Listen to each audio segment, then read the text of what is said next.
La première chose que vous devez vous poser quand vous voulez rejoindre le military service aux États-Unis, l'armée, que ce soit l'armée américaine, que ce soit le Air Force, Navy, Marines, all of that, you need to think about qu'est-ce que je veux réellement faire? Quel est mon but? What is my goal? Quel est mon objectif? Quel est mon plan de carrière? Qu'est-ce que je veux faire?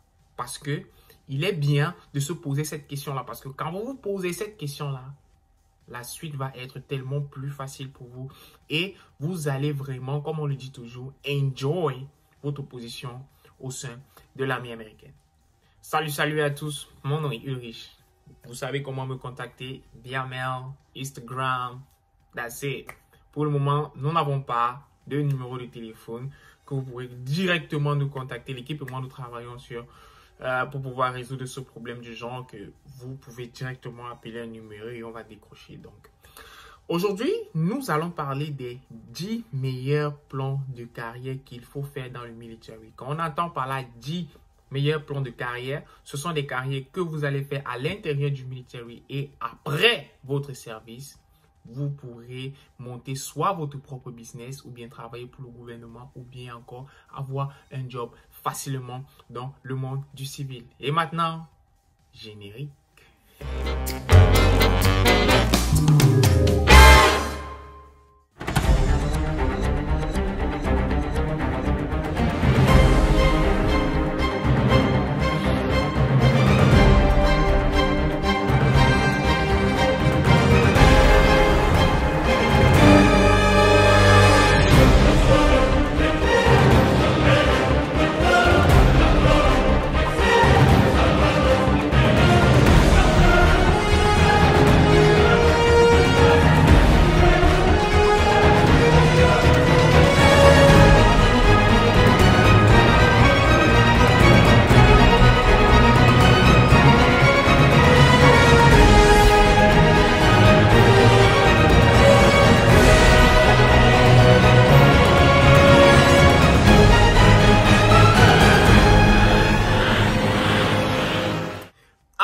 Quel est le premier domaine, c'est-à-dire quelle est la première branche dans laquelle vous allez avoir une très bonne carrière et une branche dans laquelle le boulot à l'extérieur ou bien le fait de pouvoir créer votre propre structure après, de créer votre propre business sera tellement facile pour vous.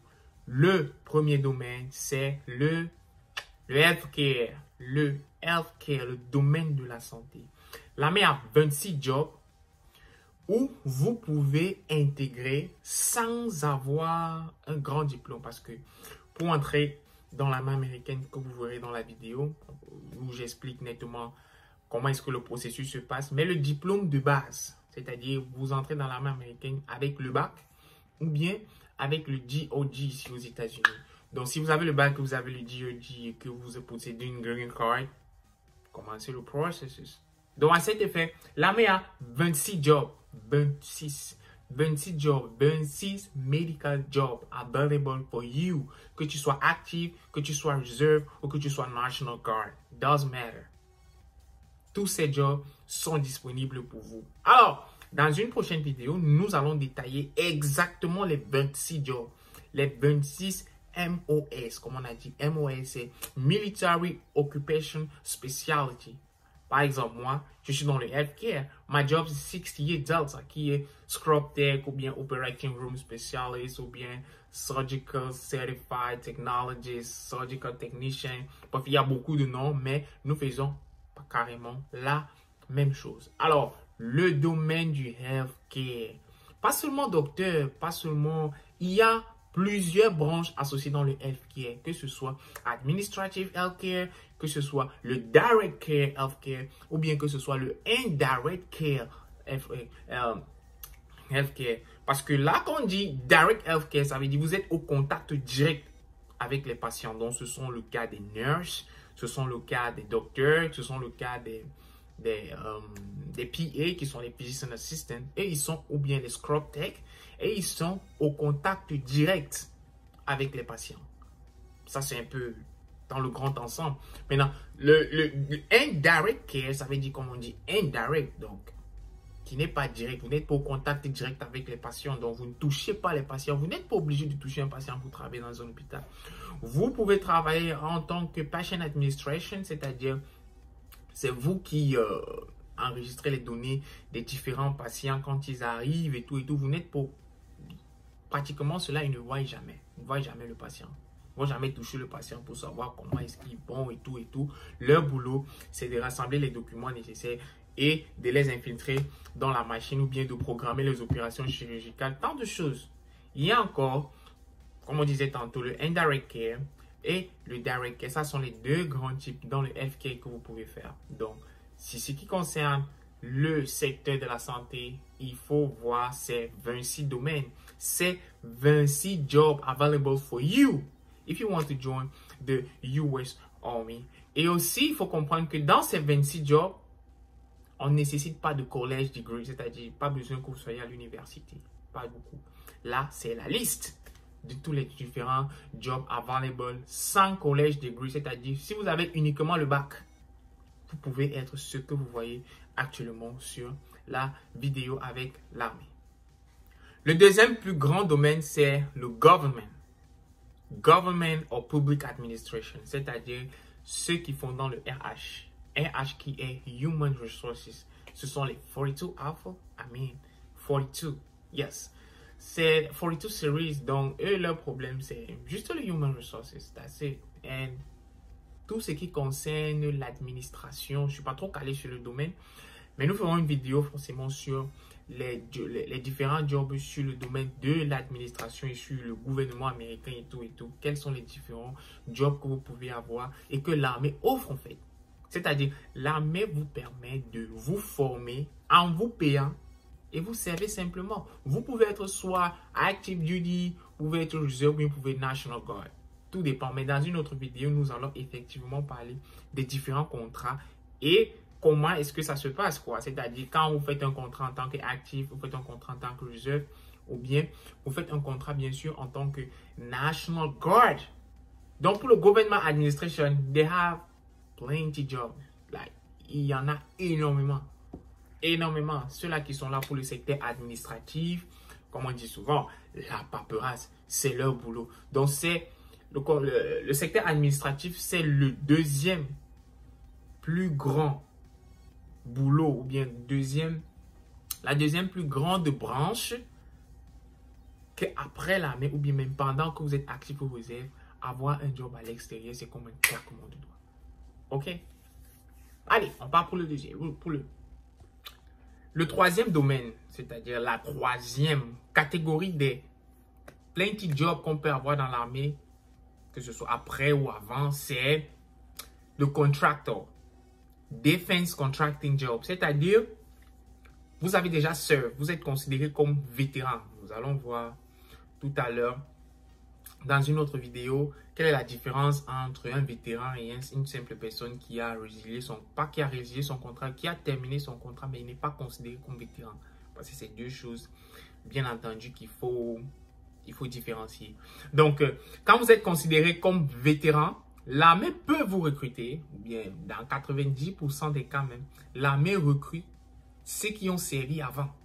C'est-à-dire, quand vous avez servi avant, supposons que vous aviez été quelqu'un qui travaillait au Human Resources, ou bien vous avez travaillé dans les supplies, c'est-à-dire la logistique, et que vous êtes retraité, vous avez fini vos contrats et que vous êtes retraité, quoi. L'armée peut encore vous engager, mais ce temps-là en tant que contractor.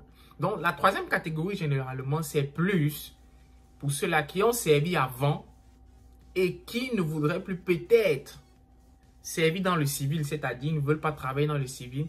On les prend juste en tant que contractor dans le military. Ça arrive récurremment, je dis, c'est du genre, si on a 90, si on a 100 vétérans, on va dire 85 ou 90, retourne travailler en tant que contractor dans une base militaire et tout et tout. Donc, defense contracting, think about it. Et pour être defense contractor, ça veut dire que vous devez avoir un certain boulot du genre qui a de la demande, quoi. Comme on a parlé tout à l'heure de healthcare. Vous pouvez être dans le healthcare, vous prenez votre retraite et après que vous ayez servi, l'armée vous prend en tant que vétéran contractor et vous continuez à travailler peut-être dans la même base si vous êtes chanceux. Ensuite, maintenant, on va tomber dans une catégorie que beaucoup aiment, quoi. C'est une catégorie que beaucoup aiment. Une catégorie que je conseille généralement à plusieurs personnes qui ne sont pas intéressées dans le domaine du healthcare. Allez faire le IT. Parce qu'on est dans la quatrième catégorie. La quatrième catégorie, c'est Information Technology. IT. Comme on aime le IT là. Le quatrième plus grand registre avec lequel vous allez toucher beaucoup d'argent dans le militaire, c'est le domaine du IT. Mais il faut comprendre une chose, c'est que il y a des jobs de IT qui sont disponibles pour ceux qui ne sont pas citizens et ceux qui sont disponibles pour ceux qui sont citizens. Et quand vous allez regarder sur Internet, sur Google ou bien dans le lien qui est dans la description de la vidéo, c'est que le IT dans l'armée, je dis bien l'armée, c'est-à-dire Army, National Guard ou Army Reserve, on les appelle les 25 series. Donc, vous allez voir 25 MOS in the Army. Donc, et il faut comprendre que le IT a niveau et niveau. Il y a le IT du high school, il y a le IT du bachelor et il y a le IT du PhD ou du master degrees. Donc, IT a niveau et niveau. Il faut comprendre que quand vous êtes un entry level, il y a certaines positions de IT que vous ne pouvez pas avoir au sein du militaire. Tout simplement parce que quand vous rejoignez l'armée, il n'y a que 4 grades que vous pouvez avoir. Soit vous êtes I1, soit vous êtes I2, soit vous êtes I3 et soit vous êtes I4. Vous ne pouvez pas être I5 quand vous rejoignez l'armée, même si vous avez un PhD venu d'un autre pays. Si vous n'êtes pas citizen ou bien que... Oui, si vous n'êtes même pas citizen, parce que si vous êtes citizen et que vous avez déjà un PhD, il est mieux, ou que vous avez un PhD ou bien que vous avez un bachelor, il est mieux pour vous d'être officier et pas que d'être enlisted. Mais généralement, on conseille à plusieurs personnes d'être d'abord enlisted avant d'être officier pour emmagasiner un peu plus d'expérience. Mais si vous avez la possibilité de directement être officier, allez-y, poursuivez votre rêve. Mais comme je disais tout à l'heure, c'est que le IT a niveau et niveau. Je sais qu'en commentaire, les grands amateurs ou bien les grands professionnels de IT vont vous détailler principalement comment est-ce que les choses se passent. Parce que moi, je suis dans le domaine de la santé. En termes de IT, je n'ai pas une connaissance assez poussée. Mais ce qui est là, c'est que dans le domaine de IT, il y a des jobs que vous pouvez avoir directement quand vous êtes citizen et des jobs que vous pouvez avoir quand vous n'êtes pas citizen. Alors ici, on va parler bien sûr des jobs quand vous n'êtes pas encore citizen, c'est-à-dire vous n'avez que le high school diplôme. Et quand vous avez le high school diplôme, vous êtes dans la phase des 25 séries, c'est-à-dire 25. Et le plus commun, c'est le 25 Bravo, qui est Information Technologies, où il y a certains scores que vous allez voir tout à l'heure. Voilà ça. Voilà les scores qu'il vous faut, ou bien les accréditations qu'il vous faut pour que vous puissiez avoir ce job-là dans l'US Army. C'est pour cela que, la plupart du temps, je demande aux gens quand ils veulent peut-être rejoindre l'US Army, préparez votre ASVAB bien. Parce que quand vous avez un bon ASVAB et vous avez un bon DT score, si vous voulez savoir ce que c'est que le DT score et tout, regardez la vidéo sur le score de votre score de ASVAB, comment le lire. Vous allez voir là-bas les différents scores qu'il vous faut pour avoir des différents boulots dans l'US Army. Et dans chaque boulot a ses requirements. L'US Army a environ 250, voire 257 boulots. Vous allez forcément trouver votre compte. Mais actuellement ici, nous parlons de IT. Le IT, c'est une branche qui est en train de grandir. Parce que si vous avez vu la prochaine vidéo où je passe un message aux destructeurs de talent, c'est que actuellement, l'argent là, l'argent qu'on touche, mais parfois on touche même plus l'argent. L'argent est dans les cartes, on swap seulement. Rares sont maintenant de voir ceux qui utilisent plus le cash. Vous allez même aller dans des boutiques ou bien vous allez aller dans des stores où on vous dit no cash. Vous voyez, aujourd'hui, avec la pandémie qui est le Covid et tout, il y a certains stores qu'on refuse peut-être que vous touchez l'argent parce que ça peut transmettre la pathologie, quoi. Donc, on veut seulement que vous swapiez la carte. Et qui établit tous ces différents systèmes, comment swaper la carte, comment faire les paiements en ligne, c'est le domaine de IT, c'est le domaine de l'information. Alors, Aujourd'hui, l'argent même, c'est plus ça. Maintenant, l'argent, c'est l'information. Et comment savoir manipuler l'information, comment savoir faire telle ou telle chose, c'est le domaine de IT qui est le 4e plus grand domaine dans l'US Army où vous pouvez avoir un job. Vous recevez même le training, comme je dis tantôt et je le dis toujours. Vous recevez un training pendant lequel vous êtes payé, vous travaillez et quand votre contrat est terminé, si vous ne voulez plus renouveler le contrat, parce que à noter que le contrat dans l'US Army, c'est pas à vie. On n'est pas dans l'armée à vie. On est sur contrat. On signe un contrat qui dit « Je vais servir pendant 4 ans. Je vais servir pendant 3 ans. Je vais servir pendant 8 ans. » Et pendant ce temps-là, vous servez. Et quand vous finissez de servir et d'accomplir votre tâche, que vous êtes à la fin de votre contrat, vous pouvez soit le renouveler, soit dire « Ok, bon, moi je suis bon, je pars. » Et quand vous allez aller à l'extérieur, l'expérience que vous avez eue avec l'armée et ce qui est sûr, c'est que les États-Unis, ils ont beaucoup confiance en ceux qui viennent de l'armée parce qu'on sait que c'est la rigueur, on sait que le training est bien fait. Donc, quand vous allez aller à l'extérieur et tout, vous allez présenter les documents ou bien tout pour dire que vous avez travaillé dans l'US Army, que ou bien vous êtes soldat, ou bien vous êtes réserve, que vous êtes National Guard. Ils vont plus s'attarder à vous comparer aux autres parce que vous avez plus une expérience militaire et ils ont besoin de ça. Donc, dans le domaine de IT, ce sont des domaines, c'est un domaine qu'il faut beaucoup causer avec votre recruteur parce que vous allez vous dire, oh, j'ai pas envie de faire ceci pour le moment. Mais comme je l'ai dit tantôt, c'est que vous, avant même de contacter votre recruteur, c'est que vous devez déjà mettre en tête votre plan de carrière. Si bien même, vous n'avez pas votre premier job pour les trois premières années, mais vous allez à l'école, l'armée vous paye l'école pour que vous puissiez atteindre ces niveaux-là. Et quand vous atteignez le niveau que vous voulez vraiment, vous pouvez apply à l'interne pour le même boulot que vous voulez et quitter le MOS que vous avez actuellement. On appelle ça le reclassing. Ça veut dire quand vous êtes reclass, ils vont dire, OK, vous êtes diplômé et tout, voilà. En fonction de ce que vous avez déjà fait dans l'armée et le diplôme que vous avez amené, on vous amène au grade supérieur. Tout simplement, l'armée promeut, l'armée promeut l'éducation.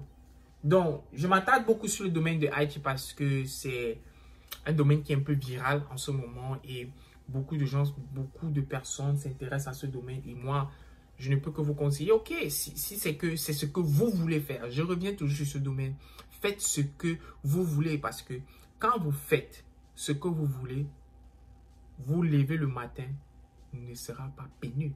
Vous n'allez pas vous dire, oh, je vais encore aller faire ça alors je n'aime pas. Non, quand vous faites ce que vous aimez, et parfois quand vous faites ce que vous n'aimez pas, vous apprenez plus. Donc, là c'était la fin de la partie 1. Et la partie 2, elle arrive très prochainement. Merci de vouloir souscrire à la chaîne, de partager et de liker nos vidéos. Ciao, ciao la famille.